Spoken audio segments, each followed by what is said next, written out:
নমস্কার। এখন ঘড়িতে 8:05 বাজে। সবাইকে জানিয়ে যে সুপ্রভাত। আর মাই ড্রিমস লাইফ চ্যানেলে আপনাদের আবার স্বাগত জানাই।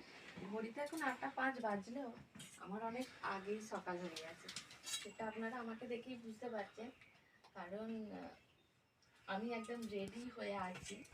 কারণ আমার সকালে আমি স্কুল থাকে, তাই মেয়েকে স্কুলে দিয়ে আসার জন্য আমি রেডি হয়ে আছি। এইমাত্র কি স্কুল দিয়েও এলাম, দিয়ে এসে এবার আমি আমার একটু ঘরে সকালে যে কাজকর্মগুলো থাকে কিছুটা হলেও আমি সেরে নিয়েছি, নিয়ে ওকে দিয়ে এসেছি যে আগের কাজগুলো আগে করতে হবে। যেহেতু আমার মেয়ে সকালবেলা 8টা থেকে স্কুল থাকে, তাই ওকে 8টার মধ্যেই দিয়ে আসতে হয়।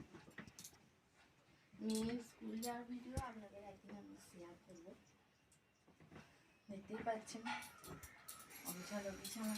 সকালবেলা আগে বিছানাটা না গুছলে ঠিক ভালো লাগে না, তবে রোজের ব্যাপার সকালবেলায় হয় না, কোনো দিন একটু লেটও হয়ে যায় কাজের সূত্রে বা কাজ করতে করতে।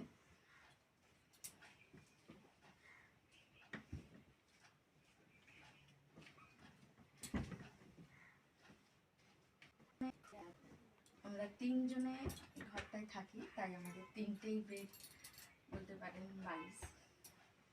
মেয়ের জামা, সকালের জামা ছেড়ে গেছে, তো আমার বিছানা মোটামুটি কমপ্লিট হলো। কমপ্লিট হয়নি এখনো আমি ঝাড় দেবো, কারণ আমাদের সকলেরই বাসি বিছানা এভাবে ঝাড় দেওয়ার অভ্যাস বলতে পারে। বাসি সমস্ত কিছু, বিছানা বলুন, ঘর বলুন, আমরা আগে ঝাড় দেওয়াটাই পছন্দ করি। সেটা আমাদের প্রত্যেক বাড়ির মেয়েদেরই সকালের রুটিন বলতে পারি। তবে আমার রুটিন একটু চেঞ্জও হয়, কোনো দিন আপনাদের দাদাও বুঝিয়ে দেয় আমার লেট হয়ে যাওয়ার কারণে বা তাড়াহুড়োটার কারণে। সকাল খেয়ে যাই, শুধু ওর জন্যই করে দিই, যেটুকু পারি করে দিতে। তো আগে প্রথমে আমি ভাতটা চড়িয়ে দিই, তারপর অন্য কাজগুলো করবো।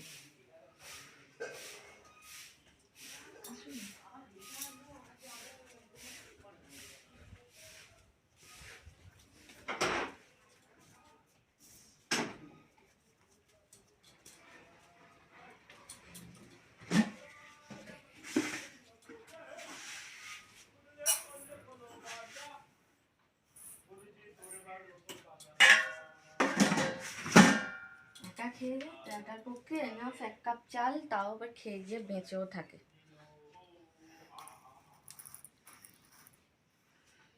দেখি ভাতের সাথে আর কিছু করে দিই।